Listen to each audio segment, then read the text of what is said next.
Hello, everyone, and welcome to the show. I'm Donovan. And I'm Jordan. Join us as we go into the pages. Podcast!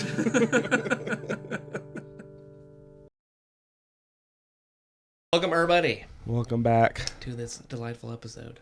Today, we are going into, what is it called? The Threnodite system. Yes, we're going into, going to be talking about the Threnodite system, more specifically, Shadows for Silence in the Forests of Hell. Yes, this is a super interesting system. And I'm jumping... I don't know. Never mind. The intro itself is just like...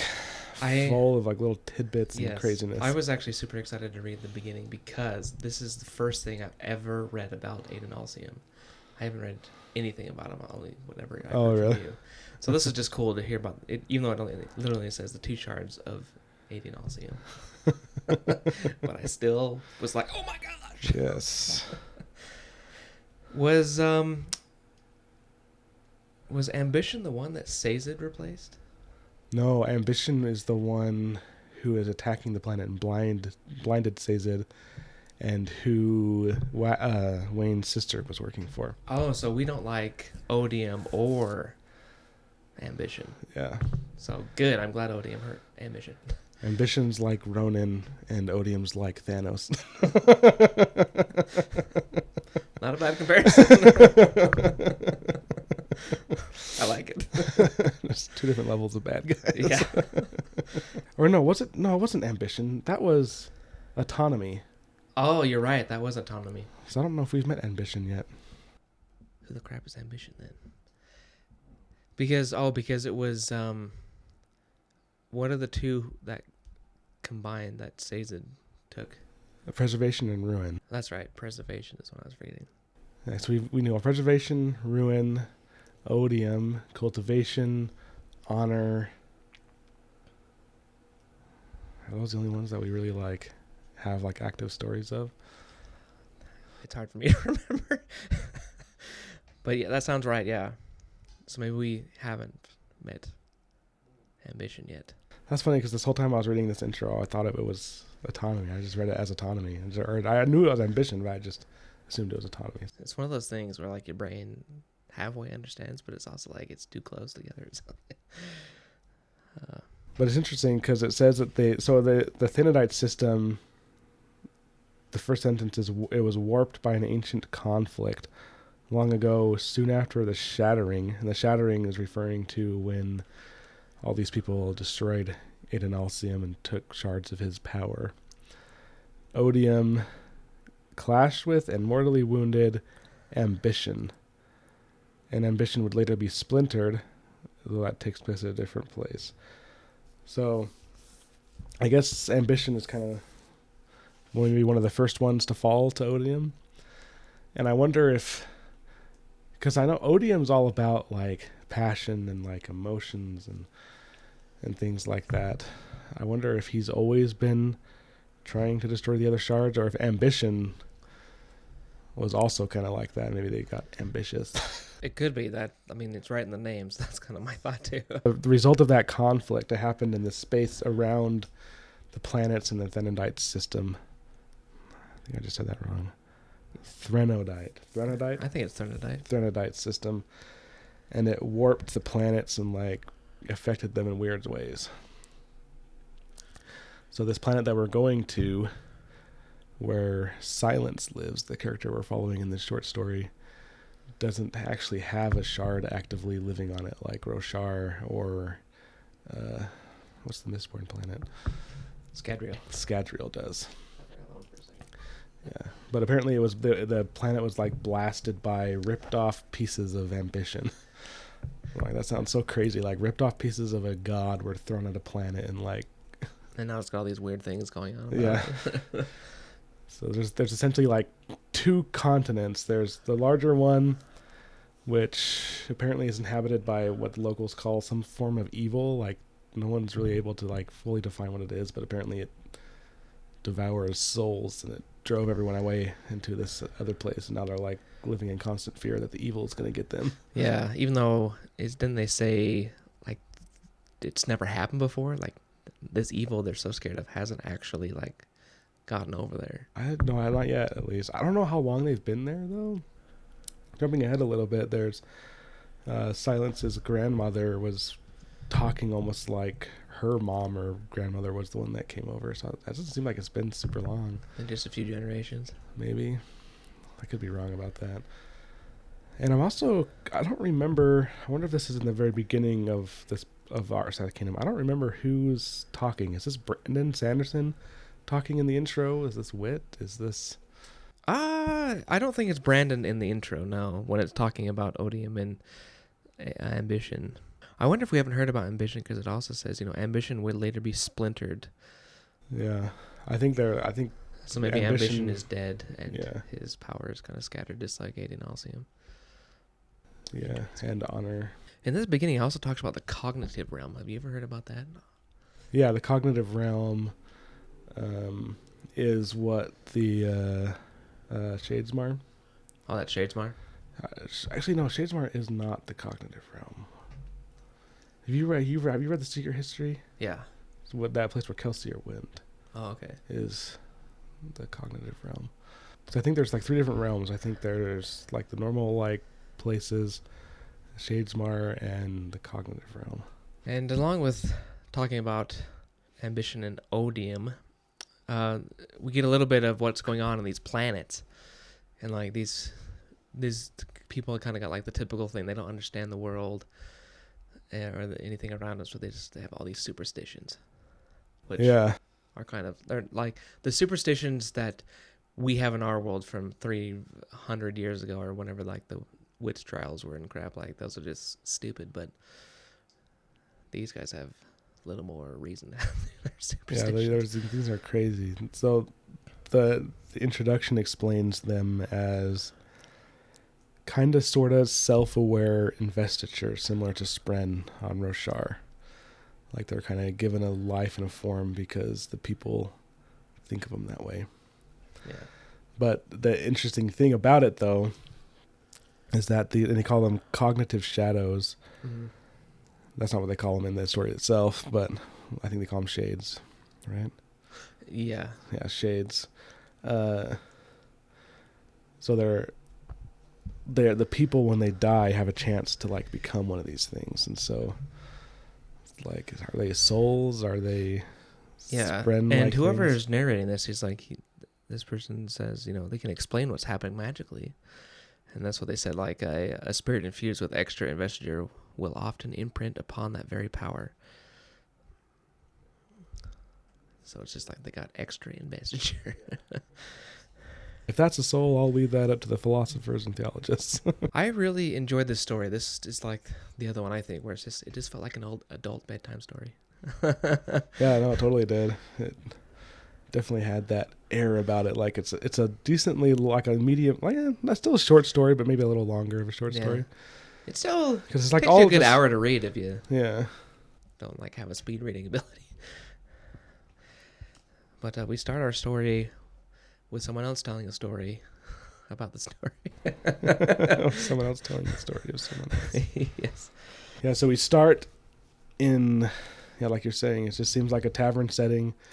And a lot of tavern settings have the guy that will tell you stories so you'll buy him drinks. And yes. That's who this Dagon guy is. Yeah, and he's more so like he's trying to exploit the fear of someone else. Yeah, like he makes you really afraid, and then he's like, "Oh, if I could, I'll tell you everything there is, but my throat's kind of dry." Yeah, this is that cheesy line where, my throat. It's just like so obviously not. Yes. A problem. But this place this world they live in has kind of like a zombie apocalypse feel to it.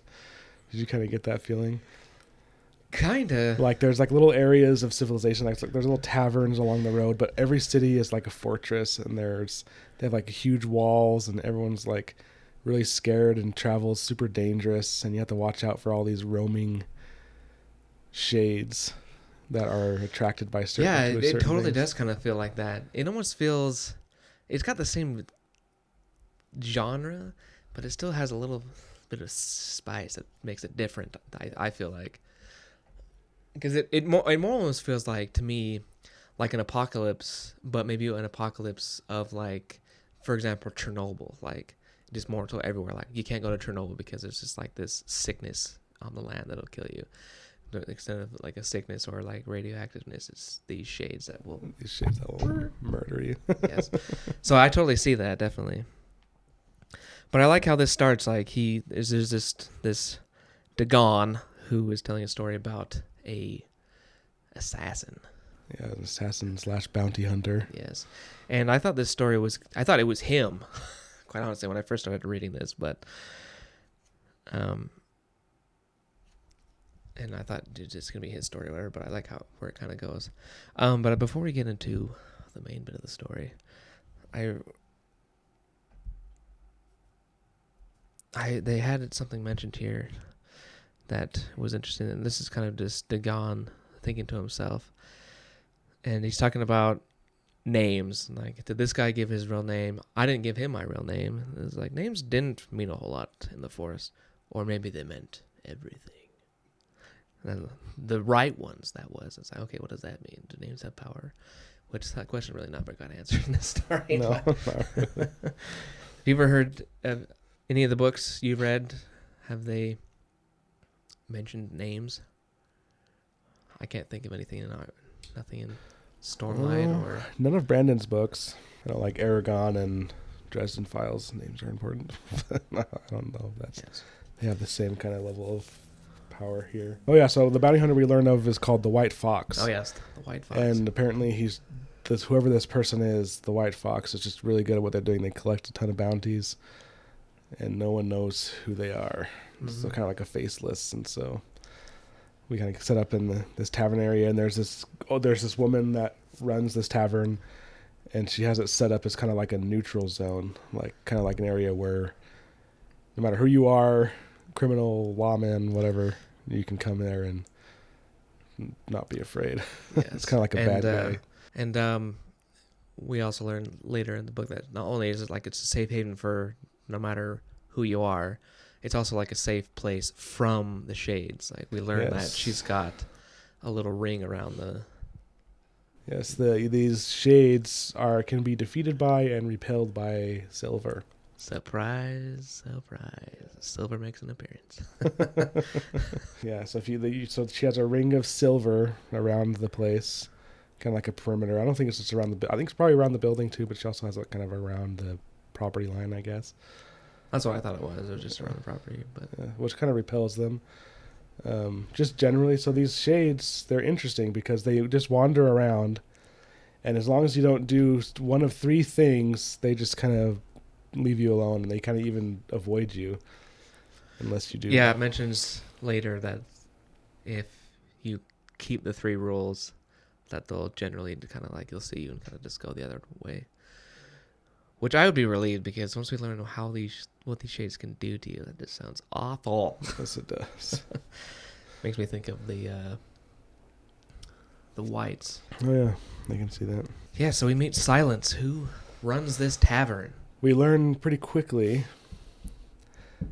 that Silence is the White Fox. Yes.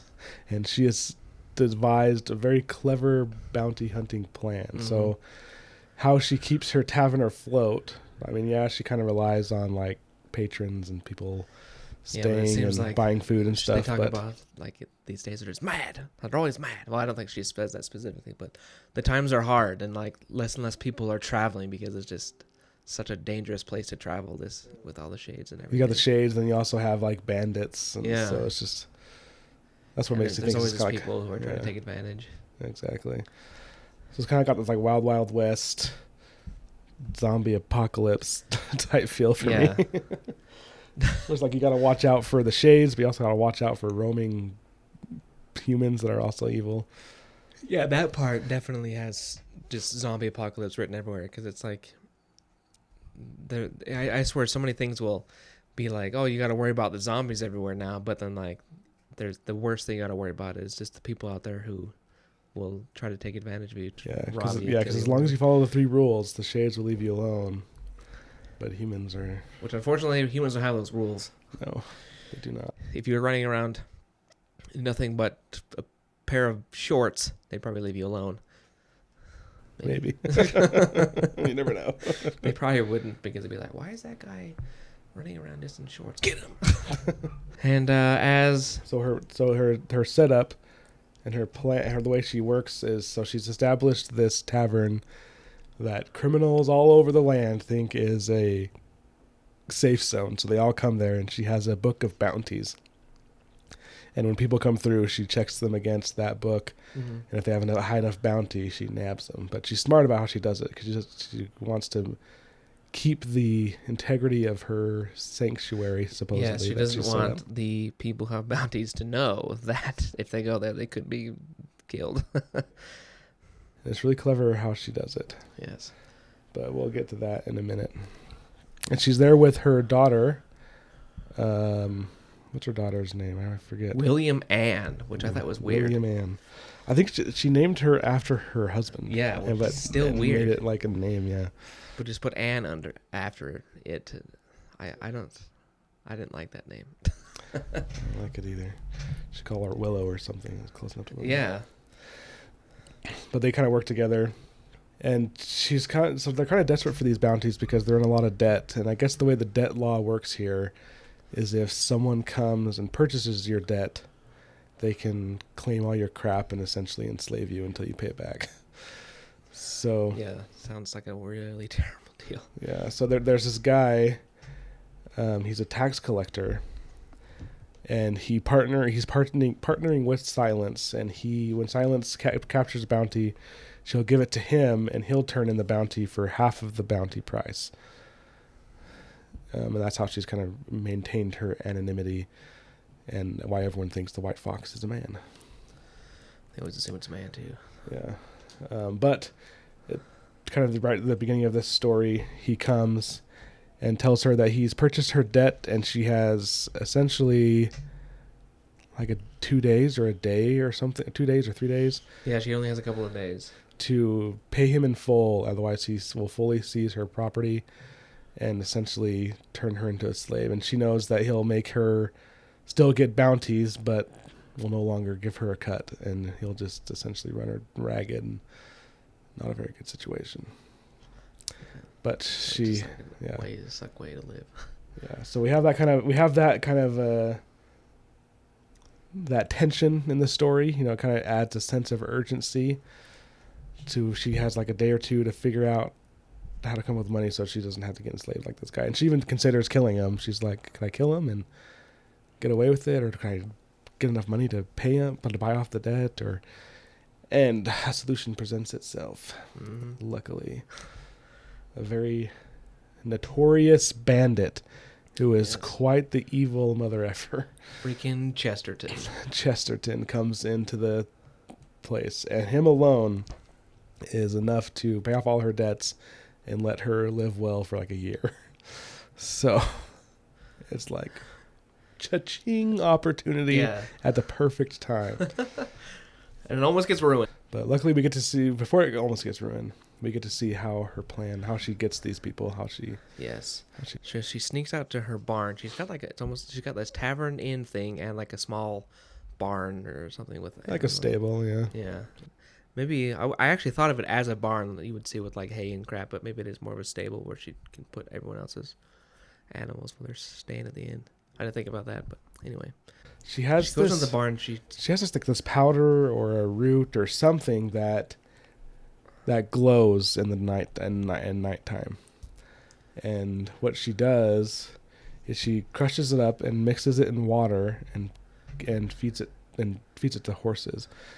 And how she makes sure that the horses drink it all is when the horses first arrive, she has a standing order to her stable hand not to water them, but to do like everything else, like feed them, brush them down, take care of them. And they're already thirsty from the trip, and then they're even more thirsty. And so when she gets there, she puts this powder in the water, and they drink it. So at night, when the horse pees, so they can follow the pee trail. Yeah, and apparently, I don't know if this is real or not, but apparently horses would kind of just bloop, bloop, let's pee here and there, pee, pee, pee, as they're walking.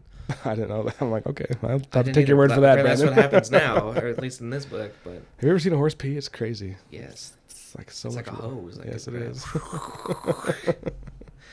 Yeah, pretty clever plan. So that's step one. that's how she's going to, because she doesn't want to get them while they're at the tavern, because that'll ruin her whole setup. Yeah. Got to keep the reputation fresh. Yes, and so her plan is to, when they leave, she's going to follow the horse trail at night to find where their camp is and ambush them. And to give herself another advantage, she feeds the actual men. I don't know if I would call it a poison, but I don't think it was. Was it? I don't know if it was one of those things where like in sufficient quantities it'll kill you, but just enough will just do this. I don't remember if it was something like that, or basically she gives it to them and it makes them, after they digest it a while, it makes them super like kind of out of it, and they just super groggy, really disoriented, foggy, and they just sleep really heavily once they actually go to sleep. That's how she gets all of her bounties, is drugs them, finds them while they're sleeping wherever they travel, and just... Yep, and she kills them. And so that's what she's going to do for this plan. Unfortunately, the debt collector guy sees her with the horse pea plan, and so he kind of set up. He knows how she's going to follow them. But I just found his name, Theopolis. Theopolis. He's got an interesting name. Theopolis. Frickin' Theo. All right. Such a jerk. Yeah. I also wanted to bring up this happens just after she talks to Theopolis, but there's one of the classic things you can expect with Brandon's books is where he finds ways for them to curse in all their different lands. And this one they say shadows. Yeah. Oh, another little bit of background. So that you have Silence's daughter, William Ann, and there's also another little girl that they've kind of adopted. Yeah. And this little girl, her family was actually quite brutally murdered by Chesterton. Yeah, her name's Sabruki, right? Sabruki. And I really feel for Sabruki. That sounds like... Because what happened is the family was being attacked, and they're like homesteaders. They're like those crazy people that have farms in these insanely dangerous areas. Yeah. But Chesterton attacked the farm, and the parents of this little girl hid her in like a little cubby under the floorboard, and had to sit there and watch while her parents and family was just murdered. And didn't her like mother die right above her, and like her blood was dripping on her for a few hours or something crazy like that? That would be so obviously super traumatizing. I don't know how old she is. I think she's somewhere between 10 and 15. I think she was literally... I thought she was like 7 or something for some reason, but she is young. She's young, whatever really young. That is. And it kind of made her... So at first, all she would do is sit in silence and just sit against the wall and stare at the wall. She's gotten a little better. She talks a little bit now, but she's really obsessed with cleaning. She'll just go crazy and just clean. And it's like her coping mechanism or something is my guess. And so when Silence sees Chesterton, she wants to get the bounty, but she doesn't want Sabruki to see Chesterton because she knows that obviously it'll trigger her and she'll understandably totally freak out. But unfortunately, while she was out talking with Theopolis and getting all the horses ready, like Sabruki went inside and saw him. And we didn't mention it, but Silence also has a crossbow hidden. That's right. Tipped with silver, so she can fight off shades if they break the line or something. And Sabruki gets that, is like completely lost her mind. She can't be reasoned with right now. Yeah. She was so unreasonable. Like Silence couldn't get through it. I literally thought she was just possessed. Like I thought there was something we didn't know about yet in this world that just like took control of her because she was just so crazy. So they kind of have to try to wrestle the crossbow away from her. Yes. And during that, the crossbow goes off. It was like she finally talked her down, and instead of like setting the crossbow down or giving it to Silence or hanging it back up, Sabruki just drops the crossbow. Oh, okay, that's and right. Then like I imagine this is like an old crossbow where like they've got like a lever thing that you just like squeeze that's on the bottom of the crossbow, so you drop it and it just pushes the thing and pling, sends the crossbow out the window. And I think it breaks the window. I can't remember, but it breaks out the window, and I think it grazes Silence's face. Yes, which scares them all because we learn our we didn't talk about. Have they even mentioned the rules up to this point? Okay. Yes. They've mentioned that like there's the Chestertons dressed up as what they call fort folk, which are essentially city slickers that don't know what they're doing, and they're like, oh, they're not going to follow the 3 rules and they're going to die. So we know that there are rules, but we don't know what they are quite yet. So, yes, the first rule we learn is do not draw blood. Yes. Or was it more specifically, don't draw the blood of others? Yeah, don't draw the blood of others. Like, if you get a nosebleed, you're fine. But if you, like, stab someone, then the shades are going to come after you. Silence was worried, I think, that the shades were going to come after Sabruki because she accidentally shot off the crossbow and drew blood. Yeah, and she was like, I thought that protection's good enough. And Yeah. she quickly tries to dry up the blood, and luckily nothing happens. But Yeah, it seems like the shades were far enough away or something, or there was just little enough blood that... And this is one of the things that if you break this rule, they become, like, pretty much instantly enraged and will just, like, they go berserk. swarm you. Yeah. Like, it's pretty crazy. It's like making a noise when there's a horde of zombies outside the door. They just like... But once they got out of danger, she discovers that she's fine. Stop being sick. Once Silence determines that they're out of danger and there's nothing, no shades are coming or anything, or at least their defense is held, she resumes her plan. Yes, so the daughter goes out, Willie Man goes out, she gives the sleeping medicine to the men. Yeah, it didn't talk about that. What was that? That was something. I can't remember what they called that, but I forgot about one of the parts when Silence is trying to talk Sabruki down. So it's when she still has the crossbow. She's like talking about like, even if you manage to lift the thing without. She's just talking about like, you know, if you lifted that crossbow in the common room, were able to hit him and kill him, the men would kill you as retribution. And then she's just like, I wouldn't mind. That's why I thought she was possessed. Because this little girl's like, I don't care. I'm going to kill him. As long as I pull the trigger, she says. And so to kind of prevent Sabruki from doing something stupid, they give her a more powerful sleeping potion. Oh, yeah, and actually put her to sleep. That just totally knocks her out. Oh, I was trying to find the name of whatever this sleeping stuff is, but... Fenweed. Fenweed. Very good. So she slips Fenweed into Chesterton's drink and all of his men's drink. So after they do it, they eat their meal, they drink their beer with the Fenweed, and then leave. And then Silence just has to wait for nightfall. So fast forward. Fast forward, yes. She's getting ready to leave. Well, I don't know if we mentioned this, but the crossbow was silver tipped. Super valuable. The arrow had a silver tip on it, so it's really valuable. And so they need to find it. And I think I don't remember if she sent William Ann to find it, or they're going to find it later, but yeah, just throwing it out there. Yeah, that's another thing we kind of get with the story is silver is one of those valuable things because it is what you use to combat. It's what you use to combat the shades. It's the only thing that repels and kills. I think so, yeah. And on top of that, it's like it's still a rare metal and it's harder to get, so it's super expensive because it's hard to get and because it's used to kill these shades. And interestingly, so when shades touch you, it kind of like starts to, I don't even know if rot is the right way. It like sucks the life out of whatever's touching you. Yeah. Whatever part it touches.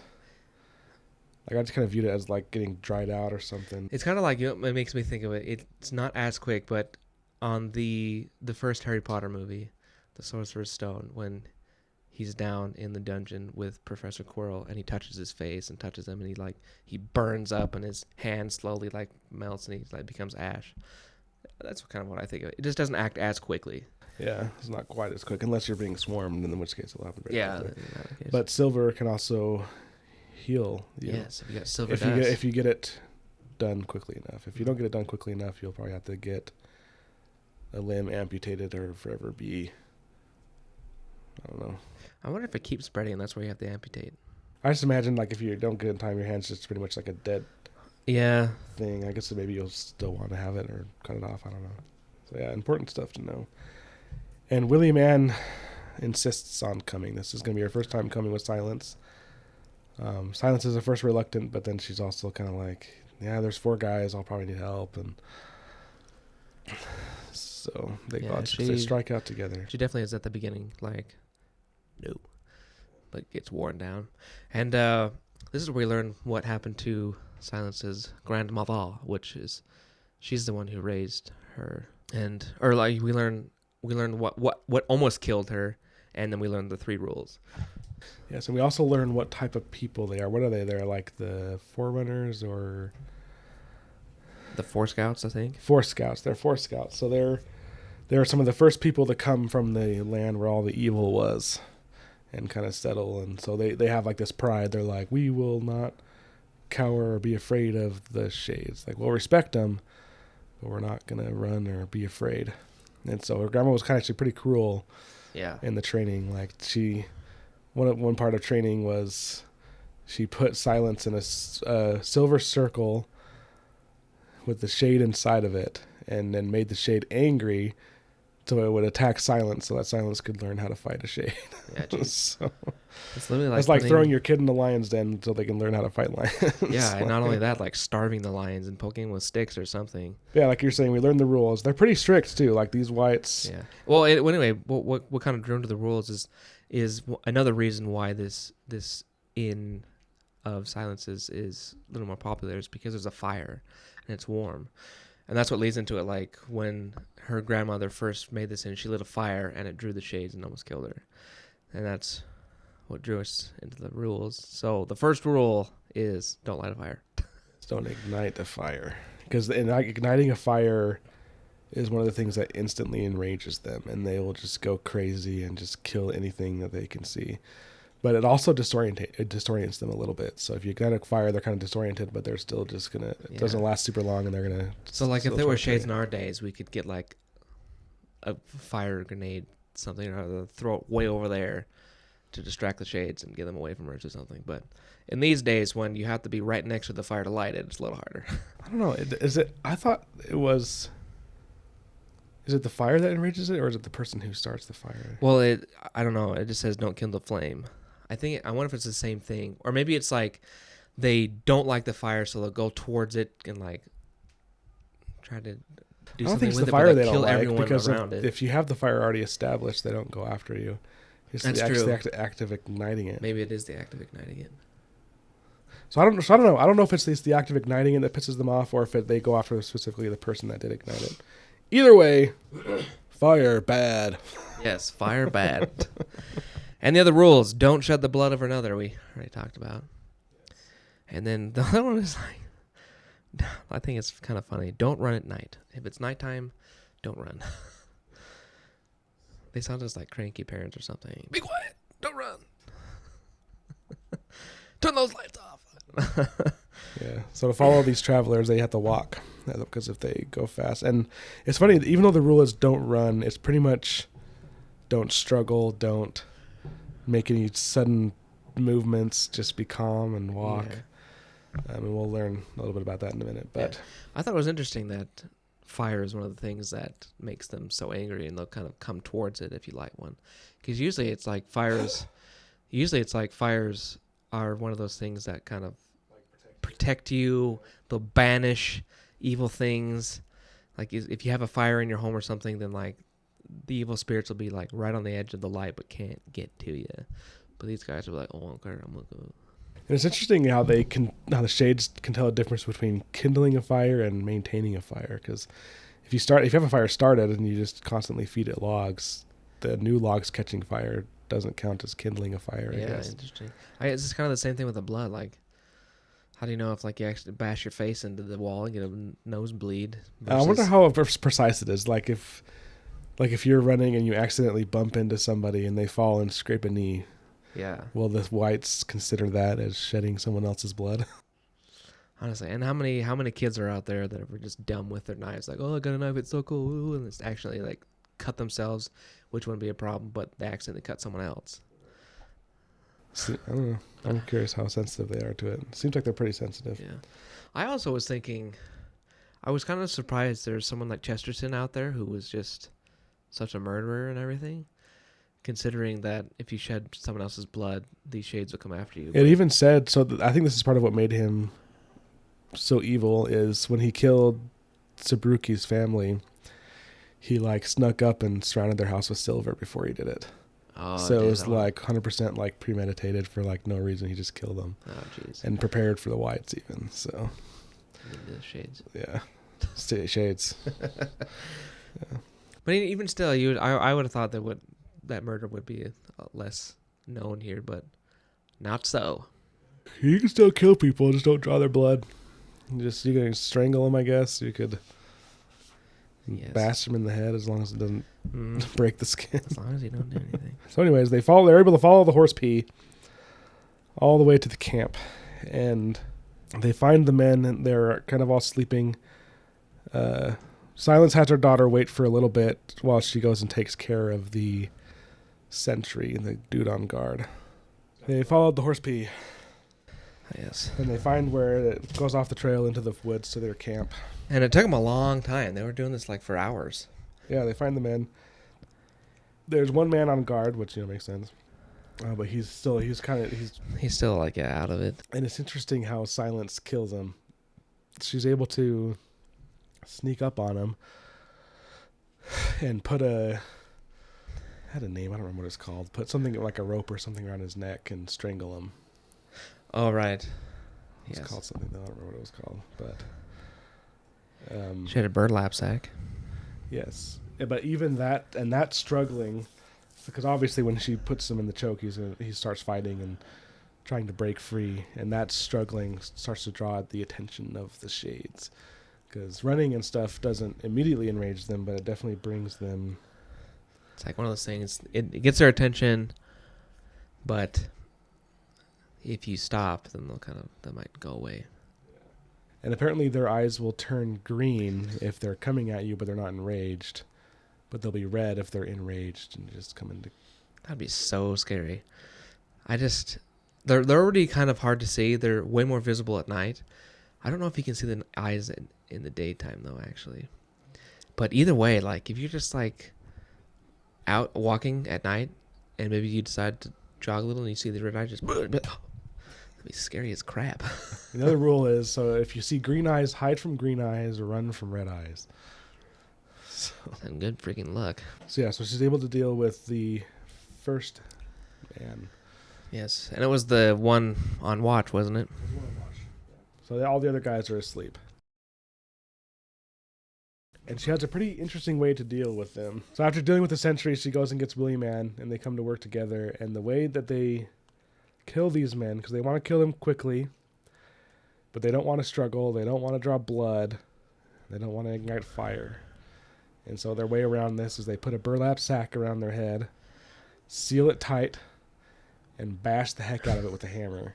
Which apparently the blood being inside the burlap sack is enough to not be considered drawing blood. Yeah, it hides it enough or whatever. So I think it was lined with something or something. It's lined with silver? I thought it was something. I thought it was just lined with stuff so the blood wouldn't leak out. That might have been what it was. And I don't know where it says, but I think it was just keeping the blood out. Maybe shades smell the blood or something, and that's what makes them crazy.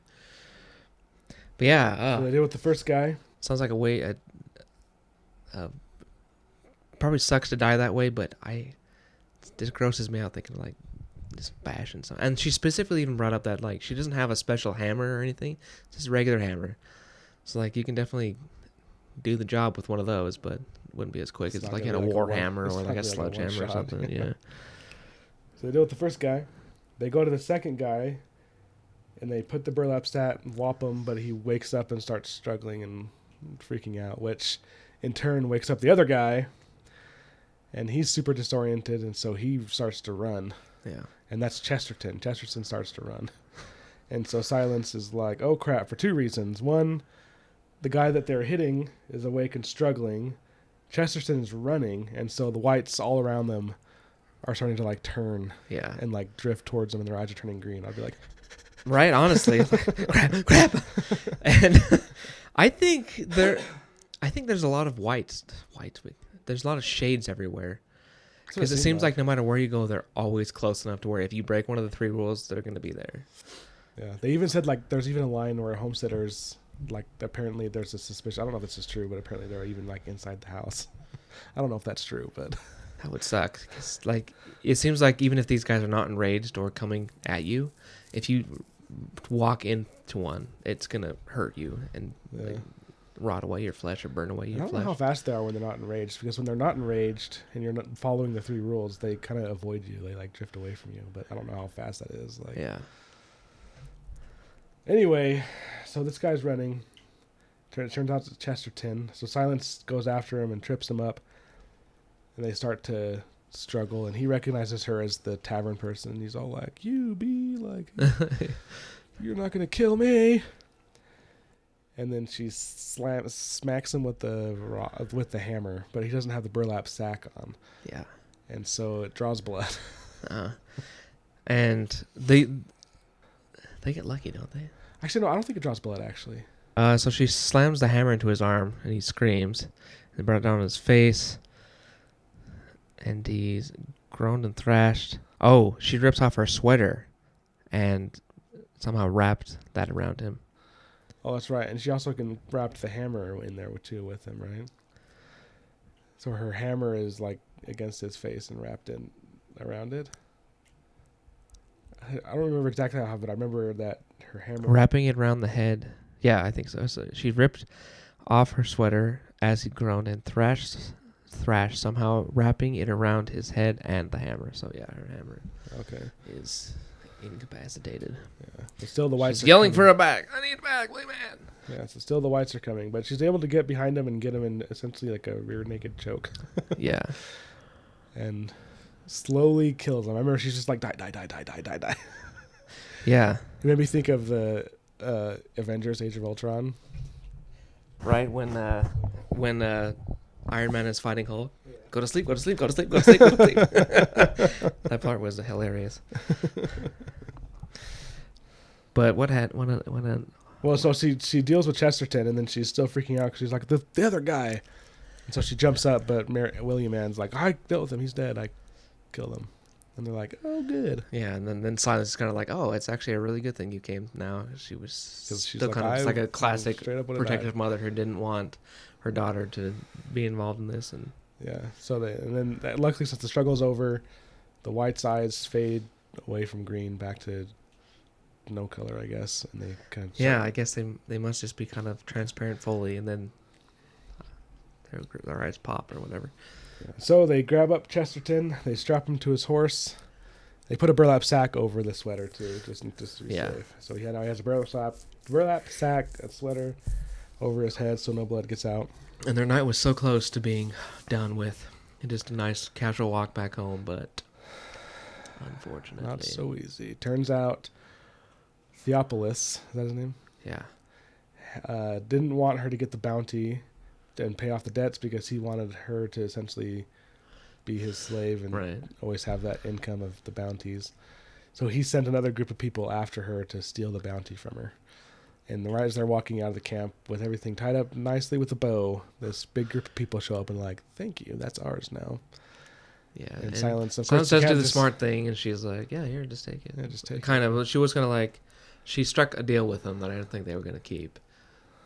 Like, she just wanted to be compensated somewhat or something like that. Yeah, like given a portion of the bounty. Like I think she did like a quarter or something. I think she's like, I'll let you take them and won't do anything, and if you just give me a quarter of the bounty. And that's what it was. She just wanted a portion of the bounty. But and he's like, yeah, sure. So and then William and afterwards, he's like, do you think you'll actually pay? And she's like, of course not. And then starts walking, and she's like, what are we gonna do? And she's like, we're gonna go get our bounty back. Yeah, she kind of had that like thing, like I'm not gonna let these guys get away with stealing my bounty type of thing. Yeah, seriously. So they know these areas really well, so they know a shortcut. So the travelers are going to stay on a road. They're on horses. They're going to stay on a road. Silence kind of cuts through the forest and goes to a bend where they'll most likely go because there's only like a few places they can go, and one certain way leads to several places, and so they guess correctly that's the way they're going essentially. Yeah. And they set a trap. And the trap is she has some sort of contraption that when you like squeeze two things together, it forms a spark. I kind of thought of like flint and steel. Yeah. I don't know if that's what it is, but essentially, if you squeeze two things together, it starts a spark, which of course is used for fire. But she hasn't used it since her grandmother did to start the fire, so she's not even sure it's going to work. But Yeah. her trap idea, which it's pretty clever, I I thought it guess, was. is she sets it up. I don't. Did she use? Oh yeah, they have. So they have. Since you can't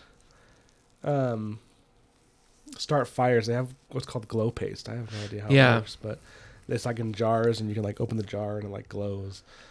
And is that what she uses to? I don't remember how she. I don't think sets up that- the trap, Oh no, I don't think so. because I know she sets up somehow it makes an explosion. Right. I wanted to see if I could find it. Oh, and also while you're looking for that, one thing she did as she was giving away Chesterton, he's tied up to the horse.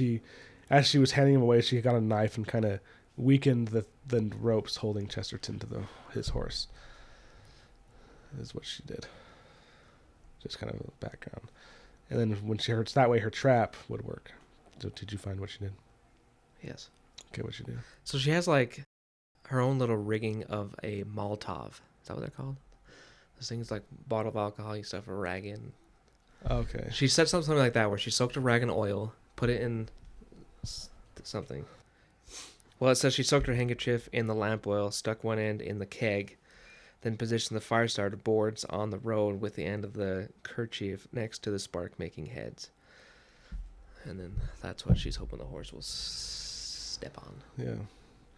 So essentially what she's trying to do is she's trying to spook the horses so that the horses start to run, which will attract shades, but will also jostle loose Chesterton so they can grab him in the confusion. Yeah. And also, I mean, the shades are going to be enraged by this fire explosion and kill everyone. Exactly. It's a good plan, but it requires a lot of luck because their horses start walking past, and one after another, none of the horses step on the trap until I think one of the very last ones finally does step on it, and it doesn't do anything. Yeah, and then even then, it was just like... Psst. Yeah, there's like a delay, and she's like, "Oh no, it's not gonna kaboom!" Yeah, I like that part. It was like louder than she even expected it to be. It's like this massive explosion. I'm not surprised she doesn't know, because I mean, we grew up in a world like where there's things everywhere that'll kill you if there's any sort of fire. Gunpowder. It was gunpowder. Was it gunpowder? I think so. I think you're right. Yeah. That sounds familiar. Gunpowder.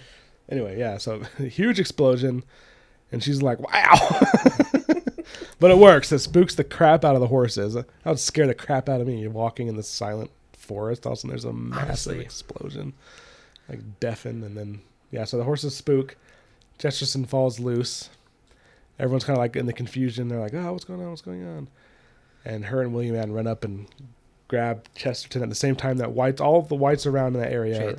Oh my gosh! All the shades in that area are like instantly enraged and start coming, but they're disoriented for some reason. Fire being started, like kind of like they're like, "Oh, I'm gonna kill you! I'm gonna fucking find you!" Yeah, that's exactly right. So but so in that confusion, but they are noticed. The leader of the gang is kind of like, "Hey, go get them! They're gonna steal the thing!" But then they start getting swarmed by whites and chaos, and then William Ann and Silence are just like, "Hey, nice and slowly, don't draw attention." Oh yeah. Oh, that would be so agonizing when you're just like have that fear of like I gotta get out of here, run, ah! And then you got to walk normally. Yeah, you just gotta walk. That would kill me. Nice and easy. I would definitely be like, I'm gonna die. And she even has to fight a white, I think, because they're walking, and then she has to slowly put him down. And she gets out her silver knife and is like, "Whoopah!" And then like silver touching it immediately, it's just like. Yeah, which we never mentioned that she had a silver knife, but that was passed down to her. Passed down from her grandmother. And apparently, silver is tarnished whenever it touches a white, and so it only has so many uses. Which makes it even harder to get silver. Yeah. And maybe you remember this part. I don't remember. So they're carrying Chesterton, and somehow she gets really wounded. Silence does. Didn't Red catch up to her? No, because I remember she's fighting, and she gets wounded, and William Ann, panicking, gives her a bunch of silver powder, but it's like too much. Oh, so she has to fight a white. Why are those whites in her brain cells? Oh yeah, so in fighting the shade, she gets wounded. Yeah. Oh yeah, that's right. And she's kind of she has silver powder with her. I'm pretty sure. Yeah, and then William Ann gets the silver powder out, and she's like freaking out. She like dumps a whole bucket load, and you only need like a tablespoon. Yeah, it was like you have a salt shaker and just sprinkle on, and that's how much you need. But she like had like would almost used the entire content of whatever she had brought. I kind of pictured it as like a little bag of it, but it was just like Yeah, whatever it was. so yeah, and it heals her, but she's like, that was too much. Like, but she doesn't say that. She's like doesn't want to make her daughter feeling bad for saving her life. But she grabs a little bit that's left, like a little handful, puts it in her pocket, and then they kind of glance over at the men that try to steal the bounty, and they're completely surrounded. And they're trying to fight it off. They have silver-tipped spears, and they're trying to fight off the shades, but seems pretty hopeless. Yeah, and I'm pretty sure they all die. They do, except for Red. Except for Red, who we didn't mention. Red is the leader who was stole the bounty. He's the one who was like, "Oh, thank you. We'll take that from you." Yeah. So they start carrying Chesterton and start making their way back to the tavern. Oh, they call the whatever damage the shades do to you, they call it the withering. Oh yeah, the withering. But yeah, so after they fight off the shade and Willie Mann has used all that silver, Red catches up to him and he's been hit by a shade and it's like, "Give me all your silver!" And he manages to capture Willie Mann and has a knife to her throat and is like threatening Silence, like, "Give me your stuff or I'm gonna kill her." Yeah. Which this is the kind of stuff I would have thought you wouldn't see. It's like, okay, he's desperate for silver, but he's gonna hurt himself anyway if he actually does kill or cut Willie Mann. So he's an idiot. But so Silence is kind of planning. She's like, "How am I gonna do this? How am I gonna do this?" And then a padded crossbow bolt shot from the night and hits Red in the shoulder, like kind of seemingly out of nowhere. And they're by the way, at this point they're like almost, they can like see the tavern. They just have to go across like a bridge or something, and then they're in their silver circle. Yeah, and this is what Silence is like, kind of having flashbacks. This is how her grandmother died, where like they died with an insight. They got in some sort of trouble, and the shades were angered, and they were getting home, and Silence was able to get into the silver barricade, whatever. But I wonder if you can climb up a tree and get away from them. I don't know. They float, so maybe they just levitate. They just higher. That'd be kind of funny. But when the padded crossbow hits him in the shoulder, it obviously makes him jerk, and he cuts Willie Mann. And then that immediately enrages the shades nearby, and he is killed. Yes, and the shades, of course, instantly go for Red, because they first kill whoever drew the blood and then kill whoever else is there. But unfortunately, it seems like, oh good, things are good. But Red, in his panic, shoves William Ann towards a shade, trying to protect himself, and she falls right through it. And going through it like that, she instantly starts to wither all over her entire body. And so Silence is, of course, like, no. Yeah. And she gives the rest of the silver to her. It wasn't quite enough. I think it was enough to kind of stop a little bit. But while she's doing this, she gets surrounded by shades, and they're coming, and she's like, "What am I going to do? What am I going to do? Yeah, I guess if she's far enough away." But then another miracle. She sees the crossbow bolt that Sabruki shot through the window. It lodged itself into a tree, luckily right where they were. So what is the coincidence of that? Yes. We know how hard it is to find an arrow if you lose it, because we shot bows, and if you miss, it's just like, that thing's gone. Someone else will find it in 20 years, maybe. But so it was amazing that they were able to find that bolt. Seriously. And it shot in the perfect position where they would just happen to be running for their lives. Yeah. Now, she didn't use that bolt to save. No, she used it to fight her way through the horde of That's shades. what it was, yeah, because you need like the powder to. You can't just like touch yourself with silver and heal yourself or whatever. It has to be the powder. So it kind of it leaves it up to us to decide how she was able to get out, because she saw it. She's like silver, and then it has a cut, and it skips ahead to Silence crashing through the back door of the way stop. So somehow she's able to fight her way through with the silver crossbow bolt. I think it's also. I think she also dropped her knife, right? That's why she didn't have the silver in the first place. I thought she gave it to Red, Oh, that's right. Yeah, she gave it to Red.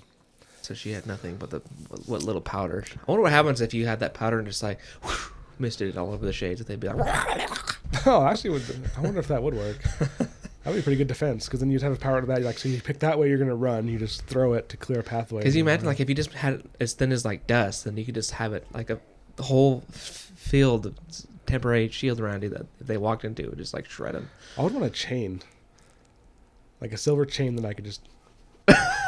Well, that would be perfect. And just like walk, just doing this. Yeah, that way you don't have to get like a knife would be, you know. Yeah. But a chain, you can make a few feet. Yes. That would just be one expensive chain, a pure silver chain. Yeah, so she comes in. She's withering. Willie Man is withering. But luckily, the stable hand guy comes in and is able to save them both. Gives them silver powder. But it was like, it was so close. Yeah. And so we forgot to mention this, but the stable hand is one of those like simple people who, I don't know if he's like mentally handicapped or something, but they just call him an idiot. Like, he's an idiot and doesn't really know much. I think that's the old term for he's got some mental issue where he can't think right. But anyway. Yeah.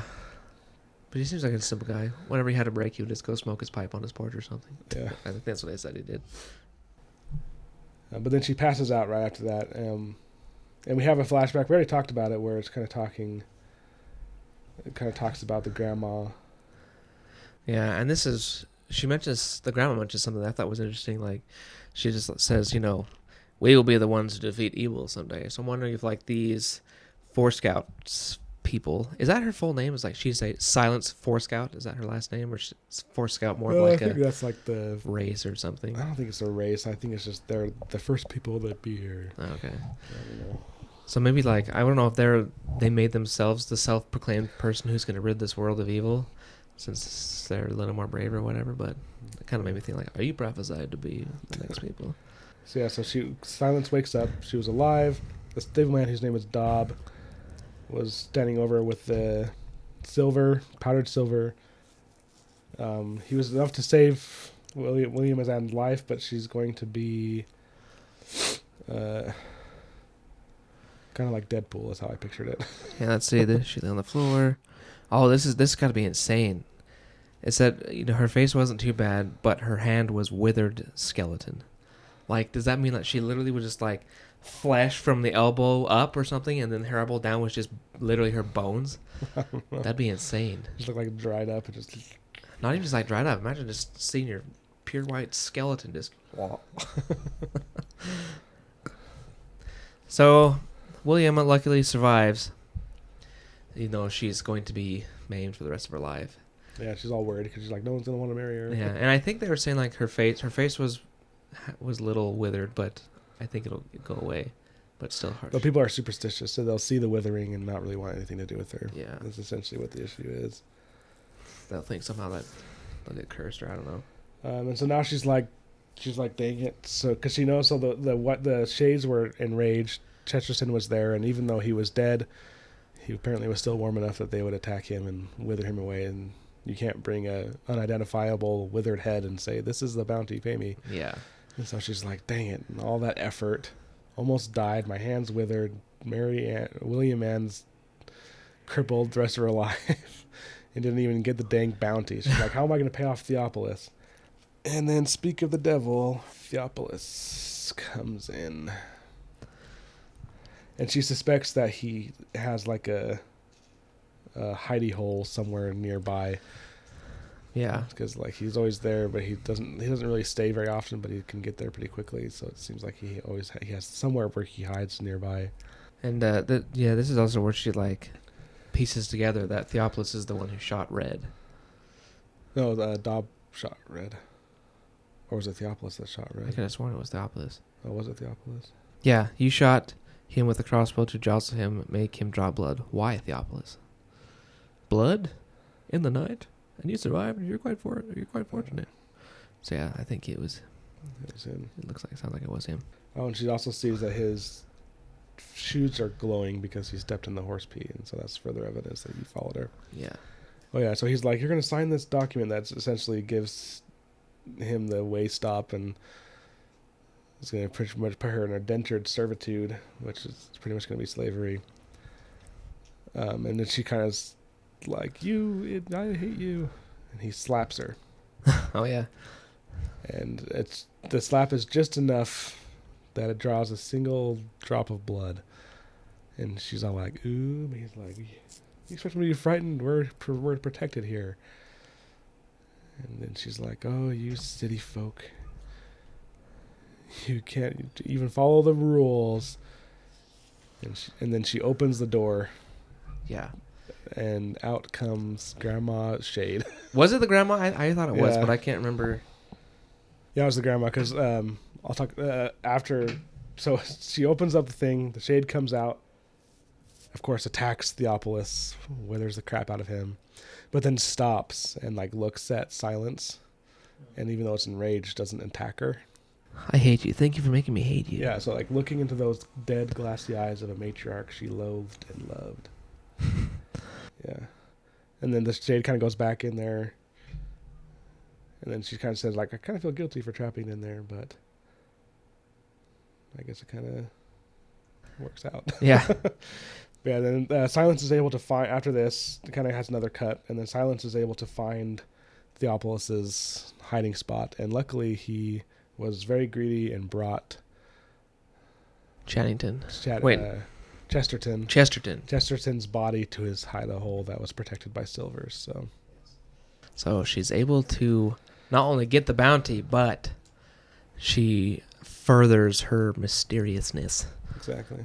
And she also, to maintain her anonymity, she essentially frames up Theopolis as the White Fox. Yeah, that's what I was saying, my mysteriousness. That's what I meant. Oh yeah. So she brings his withered body to the cave, claims to have found it like that, and then everyone's like, oh, he was the White Fox, and he, to get his bounty, fought off all these shades, but died. and it kind of cuts away back to Dagon. And he's telling the story. He's like, too bad this guy, like, White Fox is dead. And then Silence is there. And Yes. she's just kind of doing her thing. Just being a normal tavern maiden person. Yeah. And since she found Chesterton and the White Fox, and she turned it in, she gets the bounty. Because they don't care who kills them as long as whoever brings them in gets the money. Yeah. So they got it. And apparently she's been getting proposed to a lot. And they're like, Oh, really? That's kind of funny. And then it ends with Dagon being like, now the White Fox is gone. You have to worry about this person. There's still bloody Kent. And then the story ends there with him still trying to get a drink. Free drinks. Yeah.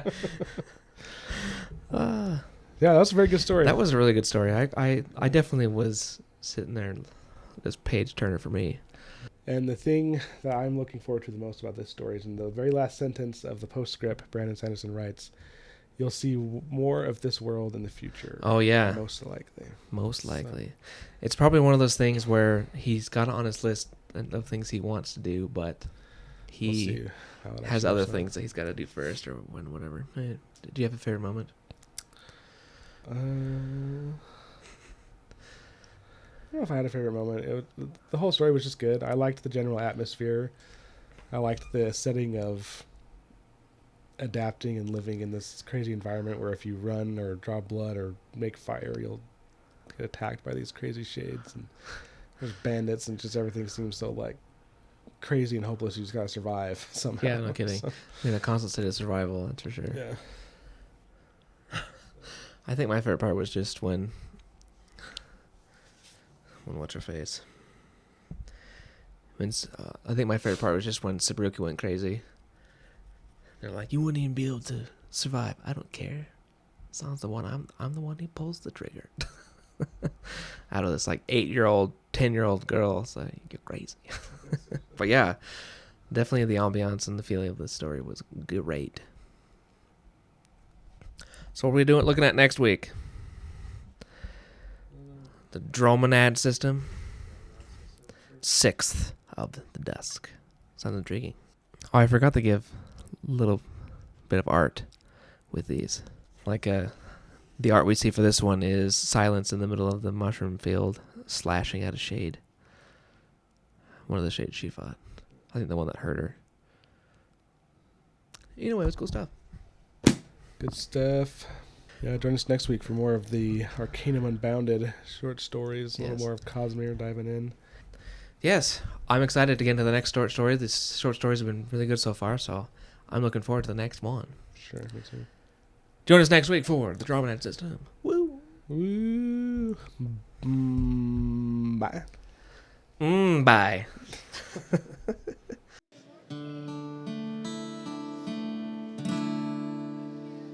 It's over.